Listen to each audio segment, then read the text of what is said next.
Uttar Pradesh ATS और ED की जांच जैसे जैसे अब आगे बढ़ रही है, छांगूर बाबा की सच्चाई परत दर परत बेनकाब होती जा रही है। धर्मांतरण के एक संगठित रैकेट से शुरू हुआ खुलासा अब आईएसआई कनेक्शन और राष्ट्र विरोधी साजिश तक पहुंच चुका है। छांगूर बाबा सिर्फ धर्म बदलवाने का खेल नहीं खेल रहा था, बल्कि हिंदुस्तान में सांप्रदायिकता का जहर घोलकर तोड़ने की साजिश भी रच रहा था। क्या है जलालुद्दीन उर्फ छांगूर पीर बाबा का पाकिस्तान आईएसआई कनेक्शन? देखिए, छांगूर बाबा ने धर्मांतरण के नाम पर जो नेटवर्क खड़ा किया था, उसी का इस्तेमाल कर वो पाकिस्तान की खुफिया एजेंसी आईएसआई से सीधा संपर्क साधने की कोशिश कर रहा था। सूत्रों से पता चला है कि नेपाल की राजधानी काठमांडू में पाकिस्तानी दूतावास में आईएसआई एजेंटों की एक गोपनीय बैठक हुई थी। इसमें छांगूर के नेपाल कनेक्शन के जरिए संपर्क की कोशिश की गई।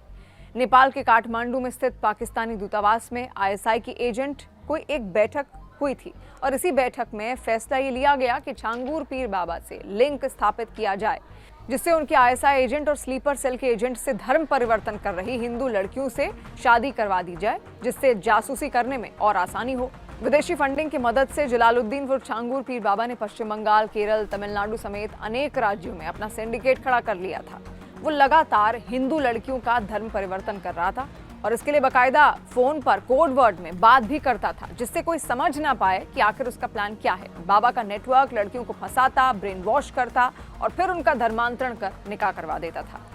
इसके लिए विदेशों से भारी भरकम रकम भी आती थी। एटीएस की जांच में छांगूर बाबा द्वारा इस्तेमाल किए गए कोड वर्ड भी सामने आए हैं, जैसे कि लड़कियों को प्रोजेक्ट कहा जाता था, ब्रेन वॉश की प्रक्रिया को काजल करना कहा जाता था, किसी लड़की को बाबा से मिलाना है तो दीदार कराना कहा जाता था।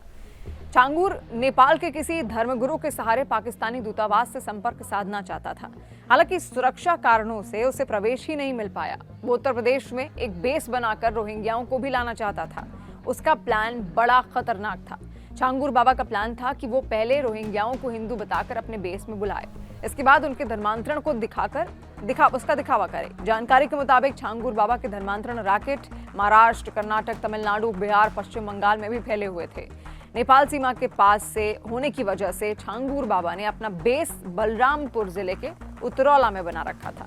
छांगूर बाबा का कनेक्शन अंतर्राष्ट्रीय इस्लामिक संगठनों जैसे कि इस्लामिक डेवलपमेंट बैंक, मुस्लिम वर्ल्ड लीग, दावत-ए-इस्लामी और इस्लामिक यूनियन ऑफ नेपाल से भी था।